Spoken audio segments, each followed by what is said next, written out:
Up next on Energy Switch, we'll find out what Americans of all stripes think about climate. If you say global warming, people think temperature. Yeah. And when they think temperature, then they start arguing about the science. If you say climate change, you have Republicans and Democrats alike being more in agreement that it is happening. I mean, it's the elephant in the room. So are we trusting surveys now more or less than we used to? Well, I think the public always has some skepticism towards surveys, but that's okay because we invite that, right? If your methods are transparent, they're at the edge of the field, we feel very good about survey measurement. The idea that we can take a nationally representative sample and get an estimate that's within a point or two of what Americans think or behave, that's a wonderful thing. Coming up, career pollsters reveal America's opinions on climate, environment, and energy. I'm Scott Tinker, and I'm an energy scientist. I work in the field, lead research, speak around the world, write articles, and make films about energy. This show brings together leading experts on vital topics in energy and climate. They may have different perspectives, but my goal is to learn and illuminate and bring diverging views together towards solutions. Welcome to the Energy Switch. What does the American public think about climate change? Both my expert guests have conducted environment and climate surveys averaging every 2 months for the past 20 years to tens of thousands of respondents. They'll tell us not what they think, but what we think, Democrats, Republicans, and independents, on climate, environment, and energy. Some of their insights will certainly surprise you. My guests are Ashley Gross.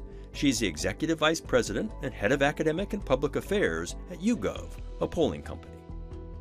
Alec Tyson is a Senior Vice President at Ipsos Public Affairs and their lead pollster, formerly an Associate Director at Pew Research.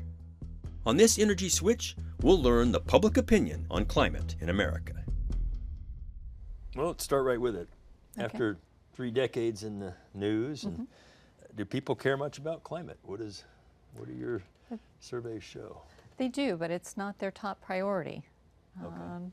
They don't see it necessarily as interconnected to their most important issue, which tends to be jobs, the economy, inflation. Those are the most important issues to people and have been for the last 4 presidential elections. And the environment, when you ask people about sort of what's the most important priority you have, it ranks about number 5.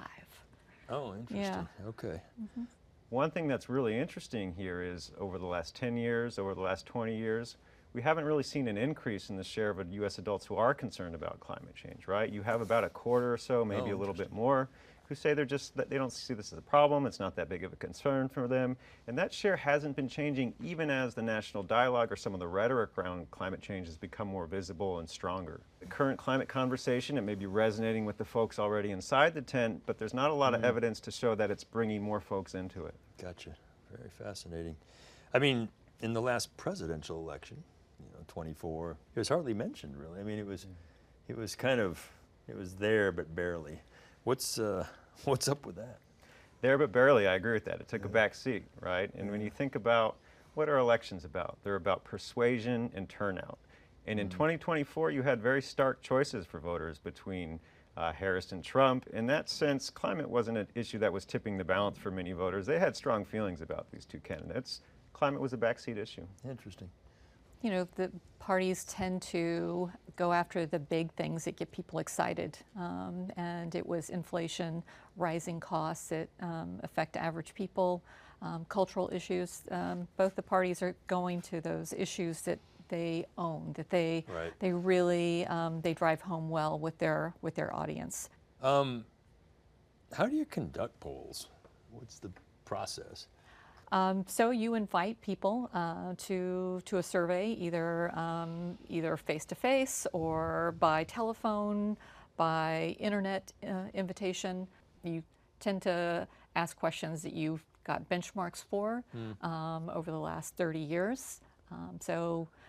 We're looking to find trends in people's attitudes and their knowledge about climate change. Right. And so often we're asking people multiple selections. So with a lot of the climate change questions I've seen, they tend to have very long answer categories, such as, I believe it is climate change is caused by humans, fully, partially, this sort of thing. So, Oh, yeah. So at least it's not black or white. right. Yeah. Yeah. You get kind of a scalar in there.